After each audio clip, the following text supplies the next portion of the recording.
میرے عزیزو خالی دنیا مت مانگو. دنیا کیا ہے؟ یہ سب مانگنا کہ میرا بزنس، میری تجارت، میری جائیداد، میری پراپرٹی، میری زمین، میرا فلاں یہ بڑھتا جائے، یہ دنیا ہی تو مانگ رہے ہو آپ.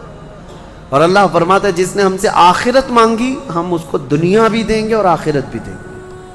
اسی لیے دوسرے پارے میں اللہ نے فرمایا فَمِنْهُمْ مَنْ يَقُولُ رَبَّنَا آتِنَا فِي الدُّنْيَا وَمَا لَهُ فِي الْآخِرَةِ مِنْ خَلَاقٍ. جنہوں نے یہ کہا نا ربنا آتنا فی الدنیا، اے ہمارے رب دنیا میں ہمیں کچھ دے دے، اللہ فرماتا ہے دے دیا جائے گا. وما لہ فی الآخرۃ من نصیب، اور آخرت میں ان کا کوئی حصہ نہیں ہوگا. من خلاق، آخرت میں کوئی ان کا حصہ نہیں ہوگا. ومنہم من یقول ربنا آتنا فی الدنیا حسنہ وفی الآخرۃ حسنہ وقنا عذاب النار اولئک لہم نصیب مما کسبوا. اللہ فرماتا ہے اور جنہوں نے کہا اے ہمارے رب ہمیں دنیا میں بھی اچھائیاں دے دے اور آخرت میں بھی اچھائیاں دے دے، رب فرماتا ہے، اور جنہوں نے یہ کہا اے اللہ ہم کو عذاب دوزخ سے بچا لے، رب فرماتا ہے یہ وہی لوگ ہیں جنہوں نے حقیقت میں حصہ حاصل کر لیا، آخرت بھی مانگ لیا، دنیا بھی مانگ لی. دعا میں ہمیشہ یہی کیا کرو کہ اللہ ہماری آخرت اچھی کر. یہاں مانگ کر کے کتنا لے لو گے؟ کتنے دن تک؟ چلو آج آپ نے صحت مانگی، اے اللہ مجھے صحت عطا کر، طبیعت اچھی رکھ، اچھی بات ہے، لیکن کتنے دن تک رہو گے؟ 80 سال، 100 سال؟ 80 سال کے بعد جب بال سفید ہونے لگیں گے تب پھر تم یہ مانگو گے کہ اللہ پھر میرے بال کالے کر دے. پیٹھ جھکنے لگے گی تب یہ کہو گے کہ اللہ میری کمر سیدھی کر دے. دانت جھڑنے لگ جائیں گے کہو گے پھر اے اللہ میرے دانت صحیح کر دے. نظام ہے کائنات کا، صحت کو جانا ہے تو جو جانے والی چیز ہے اس کو ہی ہم مانگ رہے ہیں. جو ہم سے رخصت ہونے والی چیز ہے وہی ہم مانگ رہے ہیں.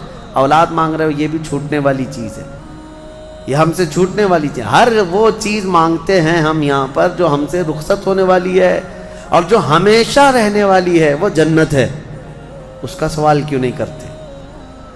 اور ایک امام شیخ سعدی رحمۃ اللہ علیہ کی کتنی پیاری بات ہے، سنو. فرماتے ہیں موت سے بچنا ممکن ہے کسی کو؟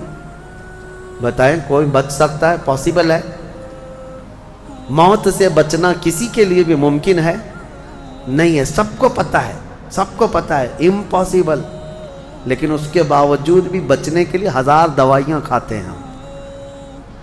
سب کو معلوم ہے کہ موت سے نہیں بچتے ہیں، لیکن اس کے باوجود بھی بچنے کے لیے ہم روز کچھ نہ کچھ کر رہے ہیں. ہم اپنے جسم کو صحیح کرتے ہیں یا بیماریوں کو صحیح کرنے کے لیے پیسہ بھی بہاتے ہیں، سب کچھ کرتے ہیں. ہمیں پتہ ہے کہ ہم نہیں بچ سکتے پھر بھی خرچہ کرتے ہیں. شیخ سعدی کی سوچ دیکھو، فرماتے اور انسان کو یہ پتہ ہے کہ جہنم سے بچنا ممکن ہے، موت سے بچنا تو ممکن نہیں، لیکن دوزخ سے بچنا ممکن ہے. کیا سب کے اوپر کمپلسری ہے جہنم میں جانا؟ نہیں. تو جس سے بچنا ممکن ہے اس کے لیے کوشش بھی نہیں کرتا، اور جس سے بچنا ممکن ہی نہیں اس کے لیے روز کوشش کرتا ہے. یہ کیسی سوچ ہے انسان کی؟ موت سے نہیں بچ سکتے، کوشش ٹھیک ہے تم دوائیاں کرتے رہو، لیکن کوشش یہ کرو کہ اللہ مجھے دوزخ سے بچا لے، مجھے آخرت کے عذاب سے بچا لے. میرے عزیزو ہمارا سارا نظام اسلام کا آخرت پر ٹکا ہوا ہے. اسی لیے رب تعالیٰ نے فرمایا من کان یرید حرث الآخرۃ نزید لہ فی حرثہ. ایک بات میں آپ کو بتا دوں، اگر اسلام سے آخرت کا کانسیپٹ نکال دیا جائے تو پورا دین کھوکھلا ہو جائے گا. یعنی پھر کس چیز کے لیے کر رہے ہو تم؟ نماز کیوں پڑھ رہے ہو؟ چوری سے کیوں بچتے ہو؟ شراب کیوں نہیں پیتے؟ ہر چیز کا تعلق تمہارا آخرت سے جڑا ہوا ہے، آخرت سے. کیوں؟ حساب ہوگا، پوچھا جائے گا. میری نمازیں بھی پوچھی جائیں گی، روزے بھی پوچھے جائیں گے. ہر چیز آخرت کے خوف سے ہم دنیا میں عمل کر رہے ہیں، اور اگر آخرت کا کانسیپٹ ختم ہو گیا تو وہی درندوں کی طرح سے ناچتے گھومتے رہیں گے. جیسے دوسری قوموں کو دیکھ رہے ہیں، ان کے ہاں کوئی تصور ہی نہیں آخرت کا. ان کا تو یہ ہے کہ اچھے کام کرو گے تو دوسرے جنم میں اچھا بن کے پیدا ہو جاؤ گے، برے کام کرو گے تو دوسرے جنم میں کتا بلی بن کے پیدا ہو جاؤ گے. بس اتنا ہی ہے، اس سے زیادہ نہیں ہے. پھر بھی کچھ لوگوں کے ہاں ہے سورگ اور نرگ کا، لیکن وہ بھی اتنا یقینی نہیں ہے. اتنا یقینی نہیں ہے جتنا تمہارے لیے ذہن میں یقینی جنت اور دوزخ کا تصور ہے، یہ دوسروں کے نہیں ہے۔ اسی لیے میرے عزیزو، آخرت کے تصور کو اتنا مضبوط بٹھاؤ، اتنا مضبوط بٹھاؤ۔ مجھے ایک بات یاد آتی ہے کہ ہمارے ایک بزرگ تھے، میرے بڑے دادا، اللہ ان کی تربت پر رحم فرمائے، پورے علاقے میں لوگ اس بات کے شاہد ہیں، جب بھی کوئی کچھ غلط کام کرتا یا چھوٹی بہت بھی چیز ہلکی نظر آتی ان کو، تو ڈانٹنے کے لیے سب سے پہلا جو جملہ وہ کہتے تھے وہ یہی کہتے تھے، کیا تجھے آخرت کا خوف نہیں ہے؟ آخرت سے نہیں ڈرتا؟